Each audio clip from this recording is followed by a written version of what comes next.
Halo semuanya, welcome to my channel. Kali ini kita akan menceritakan sebuah kisah yang berjudul Kisah Janda Perawan. Sebelumnya jangan lupa untuk di-subscribe, like, dan komen.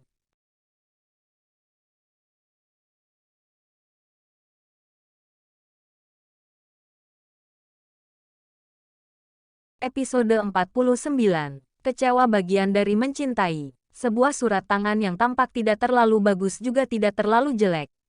Namun, masih jelas untuk dibaca. Hai, Nela, pasti waktu baca ini kamu langsung mendumel. Kenapa gak ngucap salam dulu sih?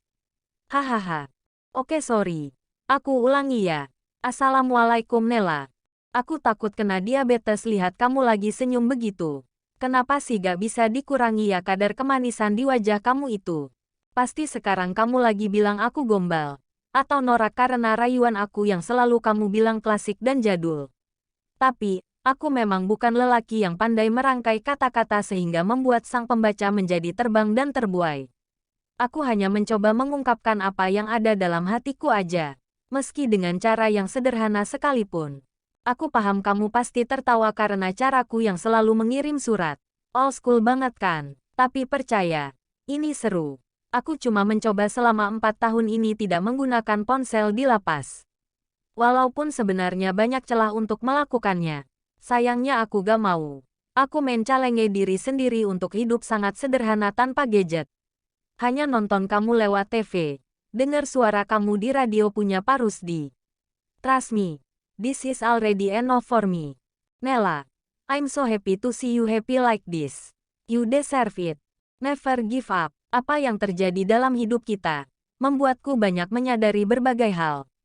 Kamu gak usah khawatir ya. Hadiah yang kamu kasih ke aku 2 tahun lalu selalu rutin aku gunakan kok. Aku memang bukan ahli ibadah. Tapi kitab suci yang kamu berikan sama aku menjadi bacaan sehari-hariku sejauh ini. Memberikan sedikit pedoman dan arahan untukku kembali kepada keimanan yang sempat terkikis. Terima kasih banyak, Nel. Kamu secercah cahaya dalam hidupku. Kamu ibarat tetesan air jernih yang membersihkanku dari kubangan lumpur.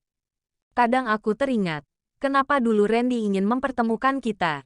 Tapi, lagi-lagi aku tersadar apa yang terjadi dengan hidup kita pasti sudah yang terbaik. Ini takdir, tidak ada pertemuan yang sia-sia. Dan, aku bersyukur mengenal kamu.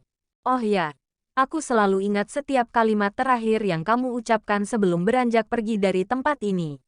Apakah yang kamu ucapkan itu benar, Nel? Apa di luar sana, kamu menantiku atau tidak?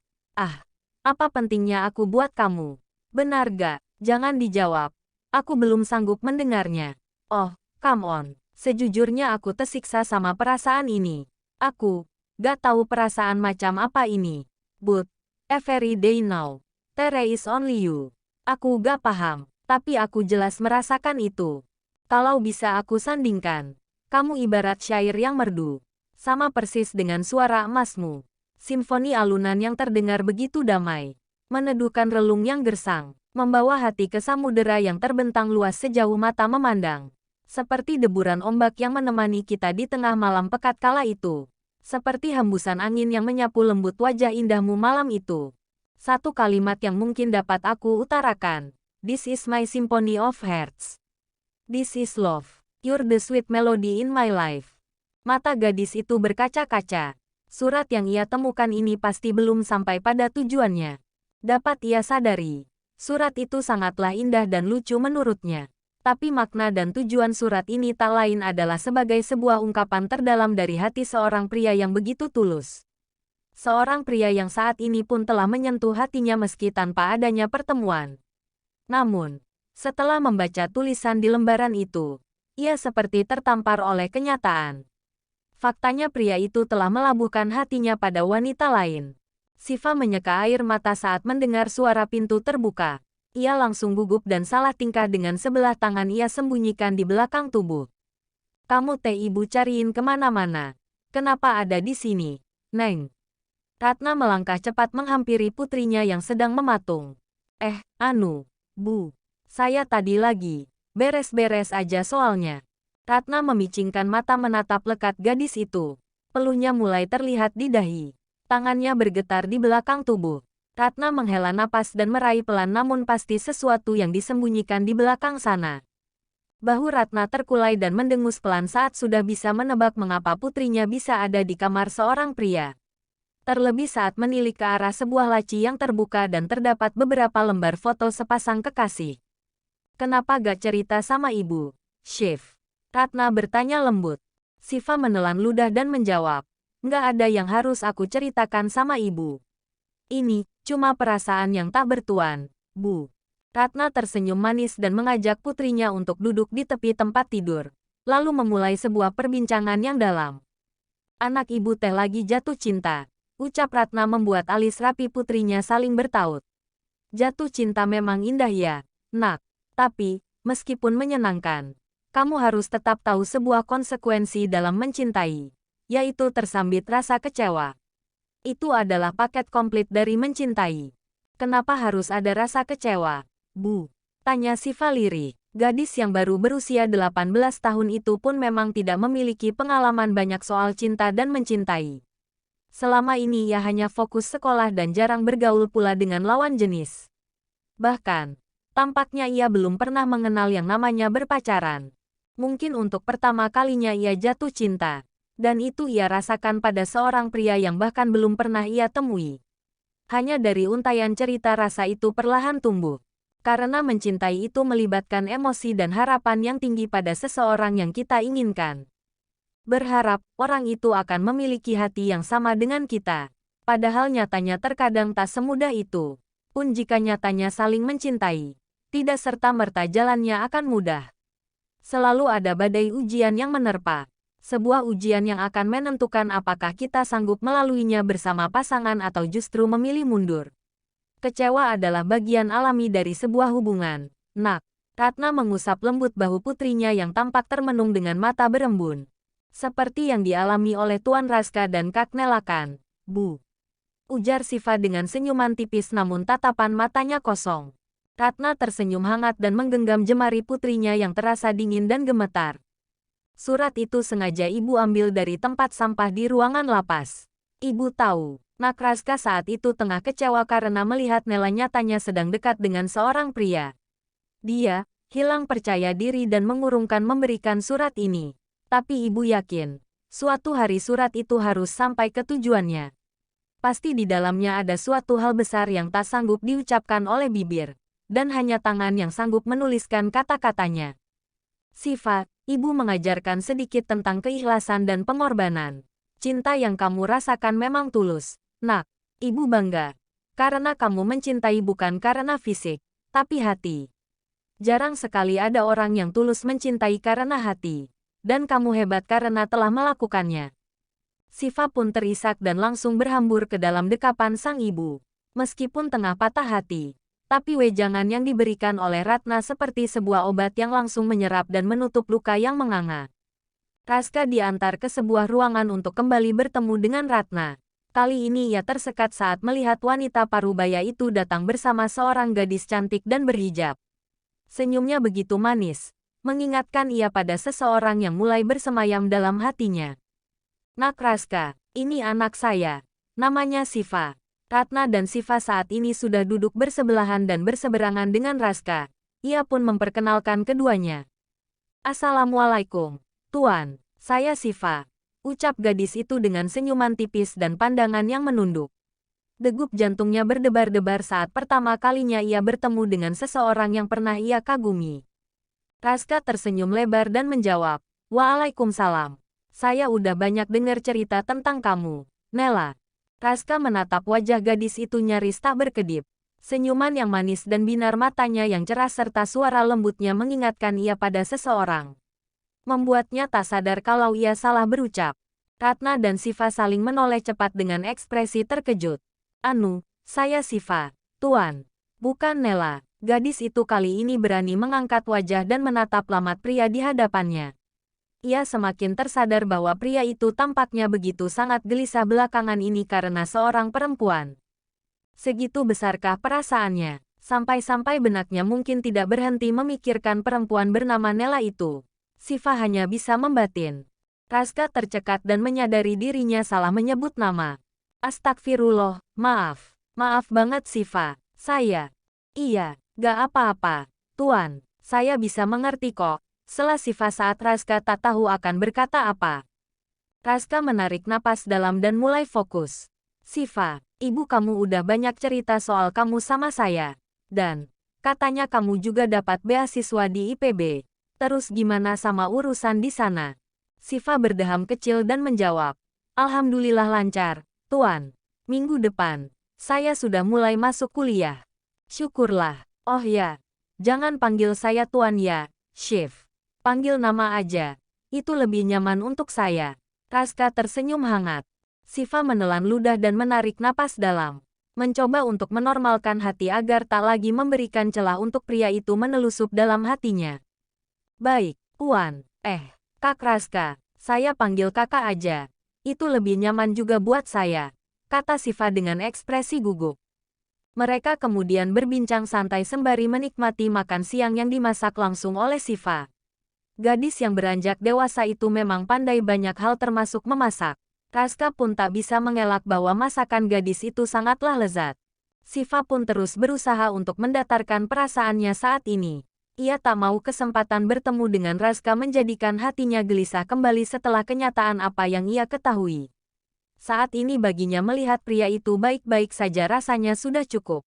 Sebisa mungkin mulai detik ini ia berusaha menyematkan pria itu dalam hatinya sebagai seorang kakak. Bukan lagi seorang pria yang ia puja. Waktu mereka sudah habis. Kini Ratna dan Siva berpamitan dengan Raska lalu beranjak keluar dari ruangan. Mereka menunggu jemputan di depan lobi kantor itu. Lalu sebuah mobil berjenis Fortuner putih tiba di depan dan terlihat seorang perempuan cantik dan seorang pria tampan bergegas keluar dari mobil setelah memarkirkannya di sebelah kiri gedung. Siva memperhatikan lamat-lamat pria yang berjalan ke arah lobi bersama perempuan cantik yang tak lain adalah Nela. Tentu saja Siva hafal betul wajah perempuan itu mengingat foto Nela tersebar luas di sosial media juga layar TV. Sementara pria yang bersamanya adalah Fabian. Siva melebarkan mata saat melihat mereka. Begitu juga dengan Fabian yang terkejut melihat kehadiran gadis cantik yang kemarin sempat interview dengannya. Gadis yang juga sempat membuatnya terpana. Loh, kamu, Siva calon maba kemarin, kan? Fabian menghentikan langkah tepat di depan gadis itu.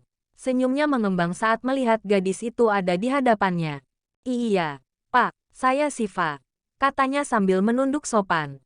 Lalu tatapannya spontan menoleh pada perempuan cantik di sebelah Fabian yang juga tersenyum hangat padanya. Pantas saja, perempuan itu dicintai banyak orang, bahkan membuat Raska tergila-gila padanya. Nela benar-benar definisi wanita mendekati sempurna. Apa mungkin Pak Fabian juga suka kali sama dia? Siva tak mengedip menatap Nela. Meski dirinya juga cantik, tapi rasa kagum mulai mendominasi hatinya. Dapat diakui, ia pun salah satu penggemar dan followers setia seorang Nela Saputri. Sementara itu, Nela bertegur sapa dan bertukar kabar dengan Ratna. Wanita parubaya itu pun saling berkenalan satu sama lain dengan Fabian. Jadi, kamu mahasiswi baru di kampus? Tanya Nela dengan ramah. Iya, Kak, sahut Siva dengan menyunggingkan senyuman. Fabian hanya memperhatikan seksama perbincangan kecil kedua perempuan cantik itu. Sedangkan Ratna sedang sibuk menelepon supir jemputannya yang telah datang. Tujuan Nela dan Fabian mendatangi tempat itu adalah tak lain untuk bertemu dengan Raska. Ini kali pertama Nela mengajak Fabian bertemu dengan pria itu. Setelah berpamitan, kini Nela dan Fabian beranjak dari lobi dan memasuki kantor tersebut. Sedangkan Siva dan Ratna berjalan ke arah halaman karena mobil jemputan mereka sudah tiba. Sesekali gadis itu kembali menoleh ke arah lobi. Seperti masih melihat bayang-bayang perempuan bernama Nela itu. Lalu ia merogoh tas selempangnya dan kembali mengeluarkan secarik kertas yang berisikan surat tangan. Surat yang semalam ia baca. Surat yang harusnya sampai pada penerimanya. Ratna menoleh pada putrinya yang masih mematung. Lalu memanggilnya agar segera memasuki mobil mengingat jalanan cukup padat membuat suara bising klakson yang tidak sabaran membuyarkan lamunan sang gadis. Mungkin ini bukan waktu yang tepat untuk memberikan surat itu. Cepat-cepat Siva memasukkan kembali surat itu dan melangkah cepat ke arah mobil. Nela dan Fabian sudah berhadap-hadapan dengan Raska. Suasana malah terlihat sedikit canggung dan menegang.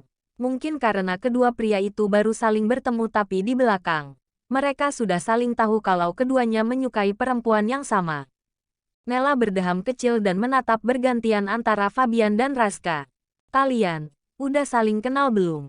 Tanya Nella membuat Fabian mengerjapkan mata. Oh, belum kok, kan tujuan kamu ngajak aku. Katanya mau kenalin kita. Sahut Fabian dan tersenyum lebar menatap Raska. Ras, ini Kak Fabian. Dia, dosen sekaligus mentor aku di perkebunan Mama Ambar. Dia juga sepupunya Randy. Fabian. Ini Raska, dia sahabat terbaik suamiku. Nella dengan ramah memperkenalkan keduanya. Hai, my name is Fabian, her lecturer and her friends. Dia banyak cerita juga tentang Anda. Fabian tersenyum dan mengulurkan tangan. Raska terdiam sejenak kemudian membalas jabat tangan pria itu dan berkata, kalau gitu, saya gak perlu panjang lebar menjelaskan lagi siapa diri saya. Senang bertemu dengan Anda. Ada luka yang tidak terlihat. Faktanya memang sakit melihat Nella saat ini bersama dengan pria lain. Pria yang bisa bebas bertemu kapanpun dengan perempuan itu. Atau buruknya, mereka bukan hanya berteman. Pikiran Raska mulai menjalar begitu jauh. Rasanya ingin lenyap saja dari muka bumi ini jika mengetahui fakta lainnya tentang hubungan mereka yang dikabarkan dekat. Ras, maaf ya, aku baru bisa nemuin kamu lagi. Semenjak kuliah, aku jadi susah banget punya waktu luang. Ini pun aku curi-curi waktu dari Kak Fabian. Harusnya hari ini kita ada ujian praktik di Lembang. Tapi, aku milih bolos buat ke sini. Hehe. Nella berujar dengan santai, membuat rasa lega di hati Raska kembali hadir saat mengetahui perempuan itu baik-baik saja. Nggak apa-apa, kok, aku bisa ngerti. Oh ya, kalian kayaknya dekat banget. Sampai liputan di media ngomongin soal kedekatan kalian terus. Entah mengapa, dari sekian banyak topik, malah perbincangan itu yang Raska pilih. Baginya tidak ada yang menarik selain mencari fakta tentang itu. Nella dan Fabian saling menoleh dengan tatapan bingung dan canggung. Sedangkan Fabian, tentu saja sudah bisa mengerti isi kepala dan hati pria di hadapannya. Cemburu, mungkin begitu. Dia berharga untuk saya. Siapapun pasti ingin berada di posisi ini. Tapi, dia sulit banget untuk didekati. Fabian berujar santai sambil setengah berbisik pada Raska, membuat Nella malah mengernyit. Raska merasakan gemuruh dalam dadanya. Apa-apaan pria yang baru bertemu dengannya langsung to the point berkata demikian. Tetapi bagi Fabian sepertinya ia memang sengaja melakukan itu. Hanya menguji sejauh mana perasaan keduanya. Ia memang tipikal pria yang usil. Kalau tujuan Anda untuk menyakiti, lebih baik urungkan saja. Dia tidak pantas untuk itu. Raska mulai tampak serius. Tapi, saya menyukai dia. Spontan Fabian menimpali, semakin memancing emosi dalam hati Raska saat ini. Melihat suasana semakin menegang, Nella langsung menyikut pelan lengan Fabian sembari berdeham. Memberikan isyarat untuk tidak berujar konyol dalam situasi seperti ini. Dia senang bercanda. Ras, kami, gak ada hubungan apa-apa, kok. Cuma dekat karena urusan kampus, perkebunan dan ikatan persaudaraan aja. Jelas Nella. Raska menghela napas panjang, lalu membuang pandangan ke arah lain dengan ekspresi gelisah. Nella mengerti kalau perasaan Raska mulai terusik karena ucapan Fabian yang begitu di luar dugaan. Tapi dalam hatinya ada rasa senang karena melihat pria itu tengah cemburu. Artinya, memang ada cinta yang mulai tumbuh atau memang sebenarnya sudah tumbuh dan berbunga. Nella tersenyum tipis nyaris tak terlihat. Gemas baginya melihat wajah Raska yang tengah gelisah karena cemburu. Lalu ia mengalihkan perbincangan pada topik lain, dan memberikan sebuah pesan yang diamanahkan oleh Nando untuk Raska soal urusan bisnis yang ia titipkan. Mengingat Nando sedang ada proyek besar dan membuatnya tak bisa mengunjungi Raska beberapa waktu ini. Jadilah topik perbincangan mereka hari ini lebih banyak mengenai hal yang lebih umum soal bisnis. Waktu sudah habis. Nella dan Fabian pun berpamitan dengan Raska. Nella lebih dulu keluar ruangan karena mendapatkan panggilan telepon yang tidak bisa diabaikan. Sedangkan Fabian melangkah ke arah pintu keluar namun langkahnya terhenti saat Raska memanggilnya. Gue serius, kalau lo cuma main-main sama dia, lebih baik lepasin aja. Raska mengucap penuh penekanan. Kali ini ia berbicara seolah sangat dekat dengan pria itu, sehingga mengubah panggilan mereka. Tampaknya Fabian pun bisa mengimbanginya. Fabian menoleh dan melangkah kembali ke arah pria itu. Gua juga serius. Kalau gue suka sama dia. Tapi gue ngerasa lo gak bakalan bisa jagain dia seperti Randy. Ucap Raska yang tercekat sejenak lalu melanjutkan. Ingat, perjuangan Randy cukup besar buat bisa jagain istrinya. Bahkan sampai di ambang kematian. Dia pastikan istrinya bisa selamat dari orang-orang jahat. Jangan buat usahanya sia-sia selama ini. Fabian tersenyum lebar dan menarik napas pelan. Ia tentu saja tahu akan hal itu. Bukan cuma Randy yang berjuang. Tapi alasan lo ada di tempat ini juga karena hal yang sama, Raska. Fabian menatap serius pria di hadapannya. Gua tahu. Gak ada yang bisa menjaga dia sebaik Randy dan lo. Tadinya gua bakal berusaha mati-matian buat dapatin dia. Yah, kurang lebih kayak gitu sebelumnya akhirnya. Gua tahu kalau gak pernah ada tempat di hatinya buat gue. Raska bergeming. Mencerna sesaat ucapan Fabian. Masih tak ada respon dari Raska. Fabian pun melanjutkan. Pertemuan kalian bertiga bukan tanpa alasan. Gua paham itu. Jangan berpikir gua akan merebut dia dari lo. Karena sampai kapanpun gua emang gak akan ada di posisi itu. Anggap. Gue pengganti lo untuk menjaga dia sementara waktu. Dia selalu nungguin lo. Fabian menepuk bahu Raska seolah mentransfer kekuatan untuk pria itu. Ia tahu satu kalimat terakhir yang ia ucapkan pasti sudah cukup membuktikan semuanya. Di luar sana, Nella hanya bisa termangu mendengarnya. 1 bulan kemudian, matahari mulai berada di tengah-tengah langit. Teriknya cukup menyilaukan di area perkebunan buah-buahan daerah Jawa Barat. Beberapa mahasiswa tampak sibuk dengan tugasnya masing-masing. Ada yang mencatat setiap presentasi dari pemilik dan pengurus kebun. Ada yang sibuk menganalisis jenis pupuk dan pertumbuhan dari tanamannya. Ada yang sibuk memotret suasana sekitar dan lain-lain. Namun, tidak dengan gadis berhijab biru muda dengan alma mater biru tuanya. Ia duduk termenung di sebuah balai bambu di tepian kebun dengan tatapan kosong. Di tangannya hanya ada secarik kertas yang tampak usang dan kusut. Namun tampaknya sudah lebih baik dibandingkan pertama kali ia menemukan surat itu. Sudah beberapa hari ini, pikiran dan hati gadis itu terganggu akan lembaran surat yang belum sampai ke pemiliknya. Bimbang untuk memberikan atau dibiarkan. Dari arah lain teman-temannya tampak bingung karena ketua dari yang ditunjuk oleh dosen malah duduk termenung di tempat lain. Seolah tak peduli atau lupa dengan tanggung jawabnya di tempat ini. Kenapa teman kalian itu? Tanya Fabian yang juga berada di tempat yang sama. Ia tentu selalu mendampingi setiap skedule mahasiswa yang telah berjalan itu. Nggak tahu kami, Pak. Udah beberapa hari ini. Siva kayak gak semangat gitu. Kirain sakit. Tapi katanya dia gak kenapa-napa. Tapi, ya begitu terus, Pak. Bawaannya ngelamun terus. Wah, jangan-jangan kesambet penunggu kebun tuh si Siva.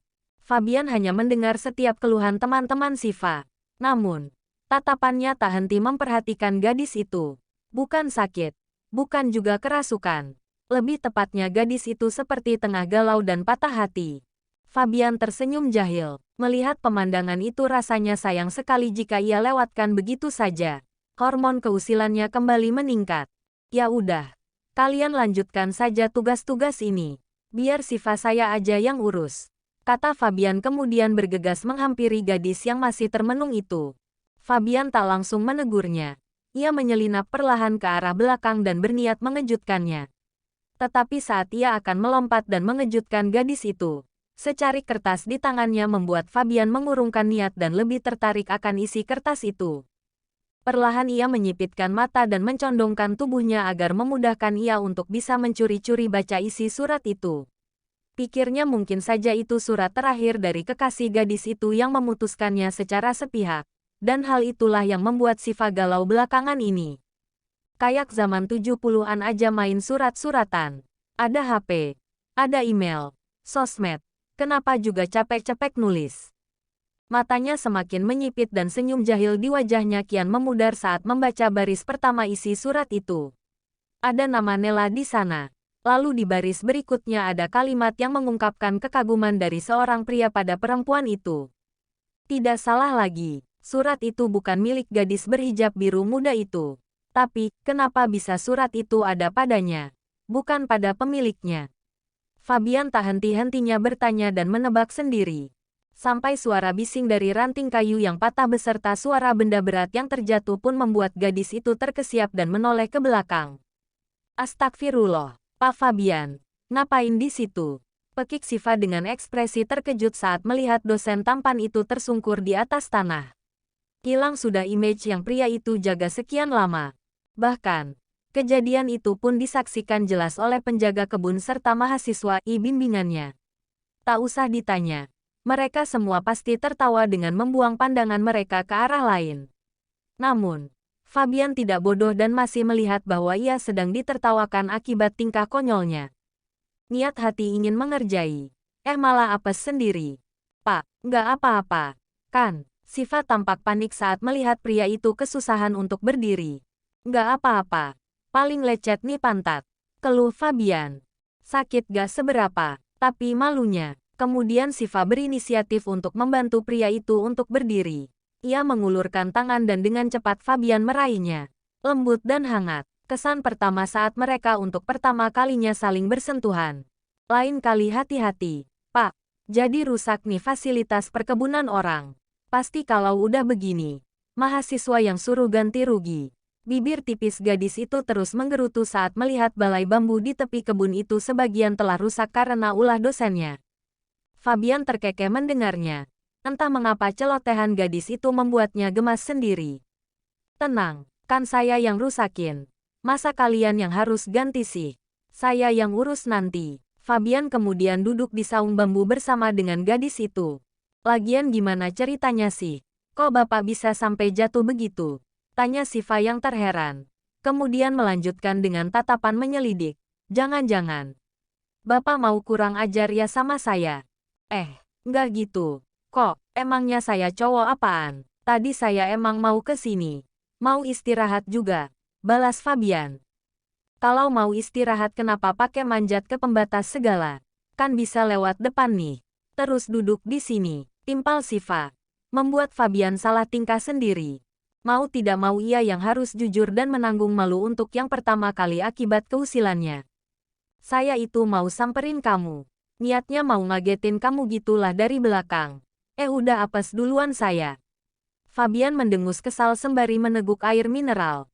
Emangnya, ada apa mau nyamperin saya? Pak, tanya Siva. Fabian mengedikkan dagunya ke arah tangan gadis itu yang masih memegangi secari kertas itu. Kamu ditanyain sama teman-teman tuh. Belakangan ini kamu sebagai ketua malah gak fokus sama tugas. Terus, sibuk galau-galau di sini sambil baca surat. Fabian melirik sekilas ke arah gadis itu. Siva masih tampak masam. Entah apa masalah yang ia rasakan itu. Surat apaan sih? Dari pacar kamu? Tanya Fabian spontan. Siva menggeleng cepat. Bukan, ini bukan punya saya juga. Loh, terus, punya siapa? Kenapa ada di kamu? Fabian menatap dengan tatapan menyelidik. Siva tampak gugup. Ia melipat bibir dan melipat kembali secari kertas itu. Ia bingung harus berkata apa. Tapi teringat juga. Kalau pria di sebelahnya ini memiliki kedekatan pula dengan pemilik surat itu.